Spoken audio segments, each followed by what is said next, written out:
Okay, my friends, we have a breakthrough. Mainstream is starting to ask questions about these creatures.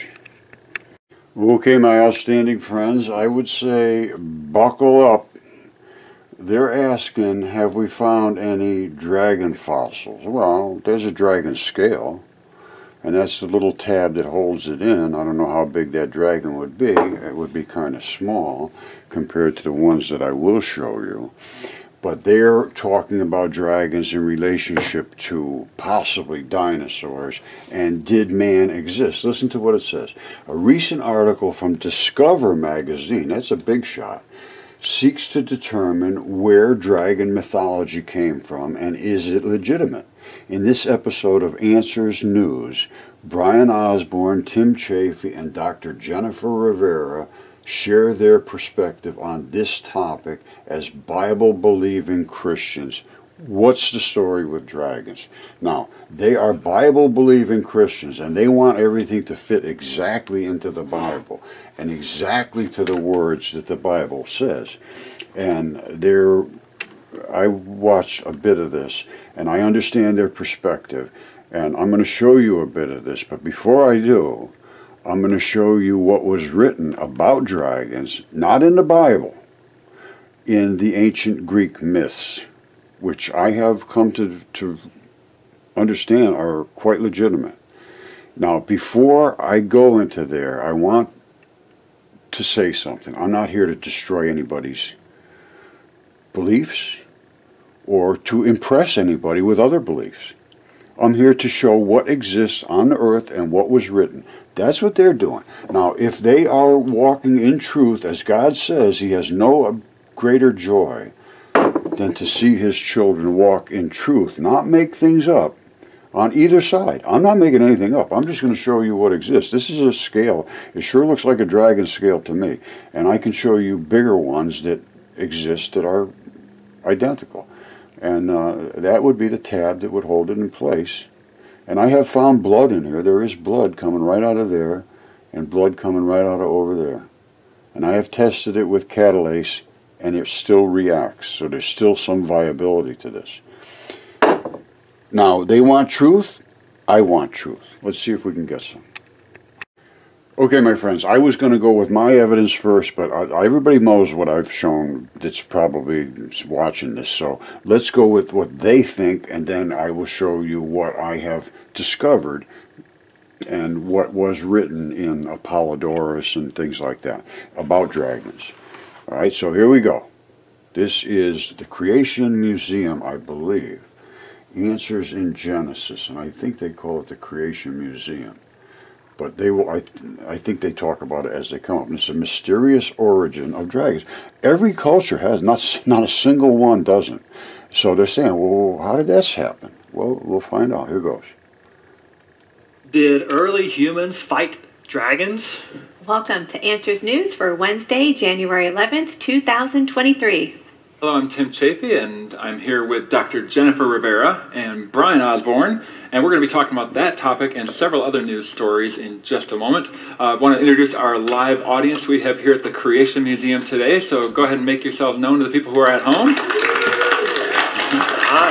All right, great to have you guys here, and if you're joining us at home, it's great to have you as well. So let's go ahead and jump into our first topic then, the mysterious origin of dragons. Now, here at the Creation Museum, we have an exhibit called Dragon Legends, and the article does not reference that at all. I wouldn't expect them to, but come on, shame on them. No. But in this article, they're trying to make sense of why there are so many cultures from around the world that talk about dragons, and where does that idea come from? We're going to have a disagreement on what they say, but what do you guys think? Well, I thought it was kind of interesting, though, that they were admitting that, you know what, they probably weren't all imaginary, right? Which we have always said, right? Right. It's likely what we see in the cultures and on banners and flags and artifacts and carvings is, yeah, they were probably carving things that they saw, right? But we wouldn't necessarily say it was like a flying dragon. Well, right? We would say it's like a dinosaur. And these legends are literally all over the globe, so that's something to keep in mind. Pretty much every culture around the world has dragon legends to one degree or another, whether it's in paintings or carvings on flags, as you said, or it's in stories being passed down. And of course, you can tell from the legends, some of them have been really embellished over time, for sure. It may be a combination of multiple ideas, but many of those legends accurately describe various known types of dinosaurs. Now, to the secularists, the evolutionists, that is absolutely impossible, right? But within the biblical worldview, it makes really good sense. Yeah, so if it turns out that some of these dragon legends actually were based on real creatures that today we would call dinosaurs, we're not going to be surprised by that at all, because dinosaurs were land animals. They were made on the same day man and woman were made, so yes, they lived at the same time as people, so we wouldn't be surprised.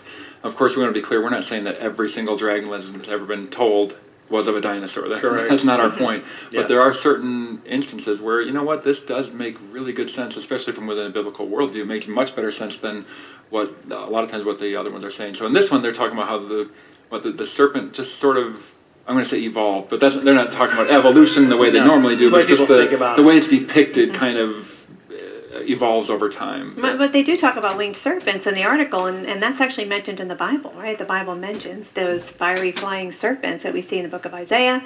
So I find that interesting. And once again, we see, the Bible is God's word. It is truth, and science confirms the Bible, and that's just another instance of that where we see that here. And for those who are kind of new to this, bear in mind within the biblical worldview, dinosaurs are land animals by scientific definition. Land animals were made on day 6, therefore man lived with dinosaurs from day 6 on, right? So of course there was interaction between man and dinosaurs. Now that was an original very good creation, a perfect relationship between Adam and Eve and the dinosaurs. That changed at the fall of man. And then post-flood, God put the fear of man into dinosaurs, and so that would affect their relationship as well. But we expect this interaction in these legends from that biblical perspective. That's where we draw this from. And actually, we could invite the author of this article to come here and get the actual history and the real connection to dragon legends and dinosaurs. I mean, they didn't even start looking at dragons as myth until the 20th century, because you can go back through history. I think we mentioned it in our excellent resource that we wanted to show everybody, our dragons. Well, I would love to be a part of the interaction about speaking about the origin of dragons. I have a lot to say. Now, I'm going to present my evidence. And, I understand the biblical concept. And I understand the angels and all of that stuff, I think, a little bit. Everybody, this is very, very, very deep and very confusing. So let's get started. Okay, this is Discover Magazine, and they're talking about dragons. Where did all these stories, fictional dragons, come from? And how do they happen to be in every culture of the world? And is there anything that shows that they were real? And they say that everything basically is based on mammoth skulls and things like that. People had no clue what it was and made up all these stories. And then the tales got bigger and bigger as they went forward until they came up with the Age of Reason, which they reasoned out that these people had no idea what they were talking about. I reason that they did have an idea what they're talking about. Okay, the article continues to go on, basically to make fun of people that thought there was dragons. It says, as a scientific discipline, paleontology was born in the 18th and 19th centuries because of the work from scientists such as Charles Lyell and George Cuvier. But people have been finding fossils as long as humans have walked the earth, obviously. The ancient Greek historian Herodotus, who was a hero of mine, wrote of fossils and concluded from them that Egypt had once been underwater, I agree, and described some of the bones he examined as having belonged to winged serpents. Now, they think that's silly. All right, this is interesting. Adrian Mayer is a historian and a folklorist at Stanford University. Has argued ancient people conceived these dragons or other mythological creatures after finding fossils of even more ancient creatures. In her book, The First Fossil Hunters, she shows how the fossils influenced Greek and Roman stories about bygone centuries, not just dragons, also about the idea of human giants, which I have DNA tested. Larger-than-life heroes could have come from the discovery of the outsized bones of prehistoric mammals, like dragons and woolly mammoths and so forth. So if Mayer is right, dragons are not entirely fictional. All right, then she goes, the people who imagined them, told stories about them, were imagining and telling stories about animals that once walked the earth. They got the details wrong, just as we got the details wrong about stegosaurus and so forth. Now, even when they were far from accurate, the stories of our ancestors told about dragons and their mythical kin have enriched culture and no doubt inspired a lot of science as well. Well, a lot of it was true, and science has dismissed a lot of the real truth. You know, it's funny that that woman is from Stanford. This guy here, James Gentry, wrote a book about mud fossils and dragons and all that just a couple of years ago, and he's got all these criteria. He's assistant professor of religious studies at Stanford. Now, the co-author, somebody wrote me and said that they forced this other person that wrote the book in Ohio, apparently. Now, this is what I was told. I can't verify this at all, that they had to take a mental evaluation test after they started talking about mud fossils and giants and dragons. Now, I've tried to contact Professor Gentry here, and I'm getting no response. But he's writing basically about my research, and I think I should be able to correspond with him. I'd like to, because I have a lot more to say about it. And anyway, so he's from Stanford. Anyway, let's go on with this, and it deserves a lot of discussion because it changes literally everything, but it doesn't negate anything. We knew there was bad creatures here on Earth doing all kinds of crazy bad things. This was no religious text disputes that. They all say there was dragons. They all say there was giants. All of these things are just understood. They're just not understood, if you understand. Okay, so they're asking about where did all these myths come from? Well, these were what the Greeks wrote. Hesiod, Ovid, this is Apollodorus, and he's talking about the gods overcame the giants. So right there we have gods and giants. The earth still more enraged, and the earth itself was enraged, had intercourse with Tartarus, who is hell, and brought forth Typhon, which is a giant dragon. It's a hybrid between man and beast. In size and strength it surpassed all the offspring of earth, which this is a dragon. As far as his thighs, he was of human shape and size. He was so big, he out-topped all the mountains, and his head often brushed the stars. Well, that's crazy. So this is where they all got it from, this crazy kind of talk by a guy like Apollodorus and Herodotus and all these people writing about these crazy dragons. Well, how could it be his head brushed the stars? How tall would he have to be? Let's see if we can find where he's talking, because he's talking about being slain by Zeus, and he cut his throat with his great and mighty thunderbolts. Okay, you see that dragon scale? You see what it looks like? You see all the layers? I don't know if you can see all those layers or not. It might be a little hard to see that. Hold on. Let me see if we can home in on all that layering. You see all those little tiny layers? That's what dragon scales are made of. That right there is blood. And there's another spot on here where there was blood coming out this side. They all have to be serviced with a small amount of blood. But that is absolutely flawlessly a dragon scale. And this is the bendy little spot right there where it can bend and still stay in the creature's body. And that little flap right there, you see that little indentation? This little thing right here. That's the same thing we have in us that holds body parts together and won't let them release. It's a lock. It's a latch. I call it the spur lock. Nobody's ever seen that before. And they still don't realize it. I did a video on it the other day. It's a new body part that's never been known. It's an actual, they call it just fascia. No, fascia is just a slippery, gooey membrane. This is a latch. Anyway, that's another story. But what are we looking at here? Well, we're looking at Africa. All right, and this is where it all took place. And this was an ocean, as Herodotus said, and it drained right out here as they were asking. Everybody's asking the questions now, finally. It drained out right across here. A 5-year-old could tell you that's mud draining out of there. And it actually created the Cape Verde Islands. All of that ran out, and it piled up so big, and then it just flared out the sides. That's how that, and this is what they call an alluvial plain. It's just a flat bunch of mud. And when Plato said Atlantis collapsed, which Atlantis is right here, it is actually the eye of the Sahara, but it's Atlantis. And he said when it collapsed, they would never speak of mud again. So much mud ran out. And Atlantis was right outside the straits, they say.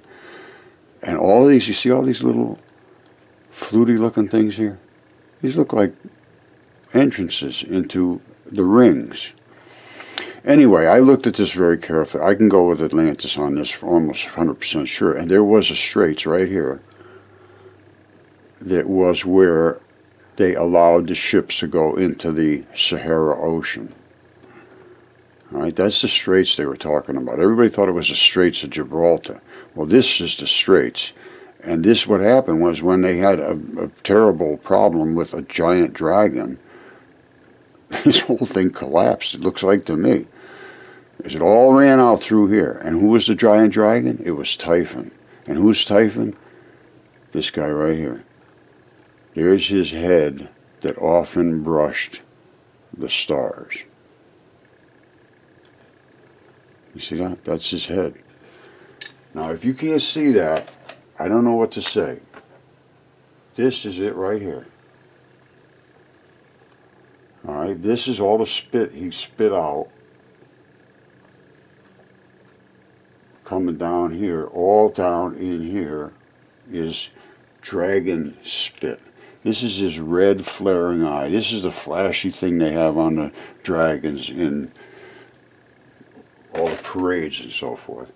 Now, you can come back and look at that. I'm going to wipe that off, but I just highlighted it. This is his neck and his throat, and it's just wide open, and it's all completely, totally covered with scales.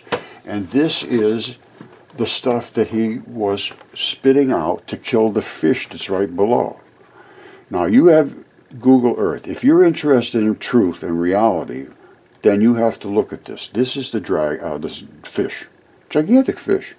And the dragon was trying to kill him or just accidentally spit at him. I can't tell, but he tried to kill him, and he hit his back here with his dragon drool up here. Now here's the scales. You see this? This is his throat. Runs all the way down until it was severed by Zeus. And here is the scales. These are dragon scales. Now I'm going to show you ones on his tail that more are representative of this style. These are scales that wrapped around his throat and protected his throat so he could eat. And it goes all the way down. These are all scales. Nothing but scales. You tell me that's just an accidental mountain range? No. Those are scales, my friend. And they come all the way down a very long way till we hit here. What happened there? It was nice and straight and everything was fine. All of a sudden, pew! Well, guess what? In the ancient text, it says Zeus cut his throat with his great and mighty sword, which was thunderbolts. And this is where it cut through, and there's red blood running out of here. This is all red blood. That's where he bled out in the desert. This black is when it oxidizes. And this is all what they call run-off effluent. All of this stuff is not part of the dragon. It's just bodily decay. All right, now watch this. Blood, red blood creates extremely excellent growing conditions. They sell blood meal. This green in the desert is the product of red blood being consumed by bacteria and so forth. They love red blood like this. You see that? That's red blood. Red blood. And it's running out of the gash that Zeus put in Typhon's throat. Now, what about the rest of Typhon? How big would he be? Would his head brush the stars? Absolutely. These are his thighs. And he said the thighs were normal, looking like human thighs. This is exactly what it says in Apollodorus. I'm not making this up. This is his whole body, runs all the way across North Africa. And here is the dragon scales like these, right at the end. I'll show you those in a second. But he has the same digestive system like normal creatures. And I went through the whole digestive system all the way down to where he poops out right here. This is the whole body. And these are the wings up above here. These are all flaring wings and so forth. You see that stuff? Those are all from his wings. And then right here is where he poops. There's his head, there's where he poops, and then where his tail is. And where he's pooping, they're living in that fertile valley. All right? It's very fertile there because it's poop. And it's coming right out of his anal area. Now, I told you I could show you these exact same scales. Well, here they are right here, only they're just smidge larger. You see them right here? That is exactly what you're going to see here. And if you could see all of the layers, and you might be able to, let me home in on that. You see all those layers? Same thing you got there. Same thing you got in the desert. Let me come in close on that. You see these? I don't know why we got that big slurp across there. These are the dragon scales.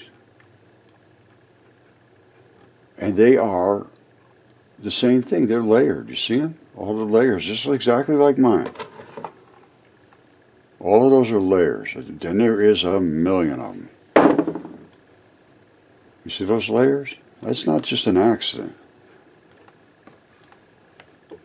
Same thing over here. And it looks like it's different metals or something, different materials for sure. Some of them are grainy, some of them aren't. And they thought all this was just sediment. It's not. It's layers of tissue. And all over the earth there's membranes that separate, and they're all over, and you see them layers of this, layer that, layer. Well, those are membranes. Those aren't layers of sedimentation. So this is what they wrote about the Greeks. This thing here is 1,100 miles more than that. This is like, I don't know, 600 or 700 or 800 miles long, this one. This is, I don't know where they came from. Don't point to me for answers. I point to evidence. Now, you make of it what you will.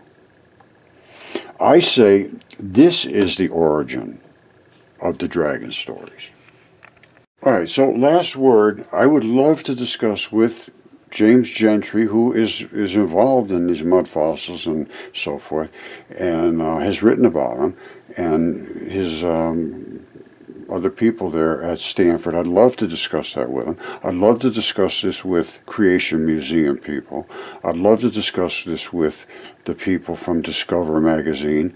I would love to discuss this with anybody that has some form of a platform that we can discuss this openly. So that's my last word. Thank you. And it's Roger at mudfossils with an S.com. All one word, mudfossils.com. Roger at mudfossils.com. All right. I love you all. And I'd love to see this thing in the open.